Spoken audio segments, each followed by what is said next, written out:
My name is TornanPrince, and it is about time we talk about Xenoblade Chronicles 2. If you couldn't tell, it's my favorite game of all time, period. Zelda may be my favorite series of all time, but Xenoblade Chronicles 2 was truly the most rewarding experience that I've ever had in a video game. The writing, the artwork, the full orchestral musical score, the gameplay mechanics, everything else. I've never had more fun playing any game. It feels almost wrong calling it a video game. It's truly a work of art stemming from all aspects of creative media, and it is an experience that I will always remember and continue to play for years to come. So on this channel, I talk about games that I'm currently playing naturally.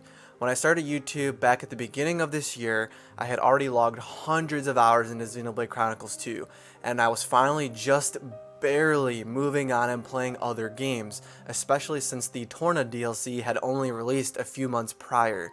But as I look back on my first year of YouTube, it feels so right to culminate this journey and this experience with a review, or more rather a love letter to my favorite video game of all time, Xenoblade Chronicles 2. So this video is going to be part of a review series.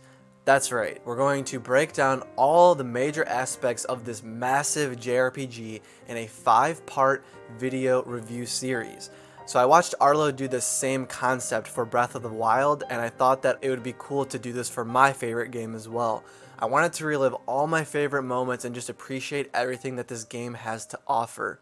So I shouldn't really have to say this, but I'm going to, because there's going to be that one person in the comments saying, spoilers, spoilers, but obviously, spoilers ahead for the entire game, including the Torna DLC expansion. I'm going to break down everything and every last detail that I want to talk about. So, also, this part 1 is releasing actually on the anniversary, December 1st. So all 5 parts of this review series are going to release over the next few weeks. I'm going to try and get all the parts out before the end of the year. And also on my Twitter account, I'm going to be posting daily GIFs or just cool things about the game. I have actually the Alrest official Japanese art book, so I might post some things from there.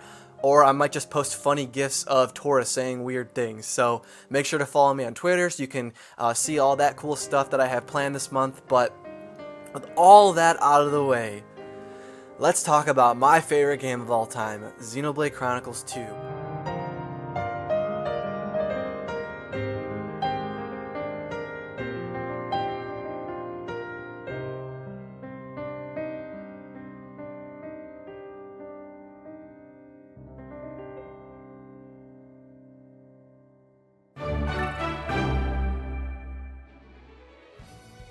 So Gormat was the opening area that was shown in the initial reveal trailer, back when Nintendo gave us the very first look at their newest console, the Nintendo Switch.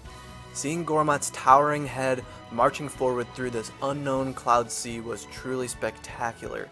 Breath of the Wild may have a living, breathing world, but in Alrest you are literally a part of that world, living in harmony, or so it would seem. This set the stage for what we could expect in the world of Alrest. Towering cliffs, vast grassy plains, and huge beasts roaming air and land. Literally one false step and you are dead. The trailer music, which is Gormat's main theme, made me even more hyped for Xenoblade. A grand orchestra with fast, lush strings, loud banging brass, and constant tension and release really set the stage. The choir takes it over the top. When their voices chime in, I can't help but join in and belt out with all the force in my lungs. It really reminds me of the musical motif found in the Halo games, especially the choir that is used throughout. Similar style here, but a different tone. Each Titan you explore has a night theme, and I honestly can't choose most of the time which is better. The major landmarks and cities get their own tracks too. Gormat is home to Torgoth, the only town to its name, and has one of the most peaceful night themes I've ever heard. The light, simple guitar piece fits so well and does a great job complementing the day theme. Technically, Gormat is not your first stop on your journey to Elysium and the World Tree. The game actually opens up exploring a few other locations, but these serve more as a prologue to the rest of the game that really starts up after arriving to Gormat. It's a JRPG, so what can you expect? Each Titan provided an open world feel even though they were not connected. This allowed for more diverse landscapes compared to other games. Gormot's grassy plains and wooded forests, Uriah's beautiful waters and crystal caves, Morardane's rugged cliffs and towering military structures, the shiny citadel of Indol, the wasteland of Temperantia, with massive dinosaur creatures roaming around, and even the bustling trading depot full of Napon on the Argentum Trade Guild. We also have locations like Mortha, the World Tree, and some smaller titans. So I could spend hours talking about each one of these titans, but I will just go into more detail on my favorite two. First, let's talk about Leftheria. The Leftherian archipelago is straight out of a fairy tale with its colorful creatures and abundance of clouds. It's full of floating islands in the sky and atop the cloud sea, connected by white sandy narrow pathways. Half of the connected titans are separated by a towering wall of cloud sea. Navigating through the caves make you feel like you have plummeted deep within an ocean as you see terrifying beasts swimming just outside a glass window. This area contains the catacombs of the Spirit Crucible Alps, which holds massive significance to the story behind Adam and the Aegis. More on that later. It's also home to Fonset Village, where Rex was raised, which is such a wholesome place. It's really a small village, but the vibes are similar to a small country town. The theme really helps solidify the tone here, which complements the glittering sounds, soft, slow piano, and long sustaining woodwinds of the main Titan theme provide an airy and dreamlike atmosphere. This theme uses the choir again in such a small but impactful way. These light touches make everything come together effortlessly. Leftheria feels like a place I might visit in my dreams, minus the frightening beasts that roam the land, sky, and sea. The Leftherian archipelago is quite opposite compared to Genbu's hollowing blizzards, gigantic squids, and ancient ruins that pierce the very sky, which make it the best Titan in my opinion. As soon as I was swallowed by Genbu, I heard the boasting powerful choir as I walked through the blowing drifts of snow. I was stunned by all its beauty, amazed by the ruins, and determined to venture out and discover how a civilization could survive in such harsh conditions. Navigating through these blizzards, avoiding dangerous foes, and climbing atop towers of old made Tantal one of the most challenging regions to explore. Tantal is also home to a fan favorite, Zeke von Genbu, and his father, King Eulogimenus, and the refugees from Torna who found their home here in the Titan's lone remote city of Theosor. The only reason that the people can survive here is because Indal blackmailed the king into providing him core crystals. This way the Praetor doesn't reveal that Tantal was not the birthplace of the fabled Adam. These religious ties are what hold the city together, which can be seen throughout talking to the residents and discovering temples and places of worship throughout the land. I can't say enough about the brilliance of this entire Titan as a whole. Finally, let's talk a little bit more about some of the music in the game. All the battle themes definitely made me jam along with the electric guitars at full distortion and the rapid piano sections and strings to accompany it.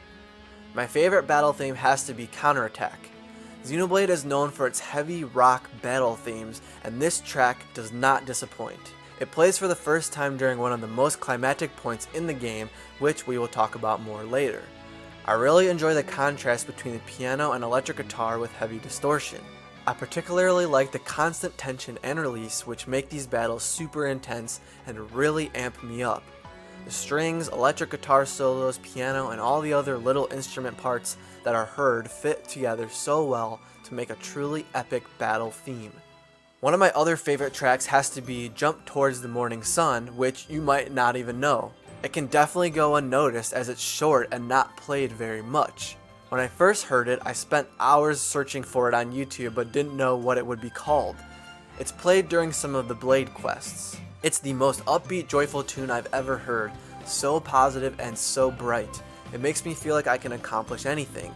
The woodwinds really sell it for me. It feels like a tune you would whistle when you are having a great day. I just love it.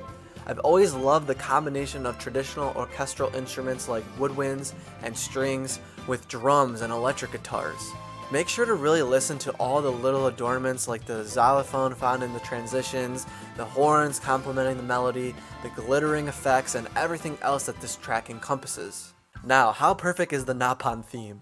Man, that funky bass in the intro is just so perfect and definitely captures the spirit of a Napon.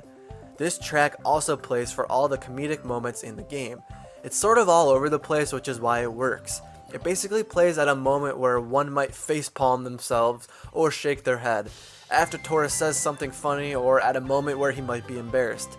It sounds like something being deflated or falling down the stairs. It even has spring sound effects from a cartoon.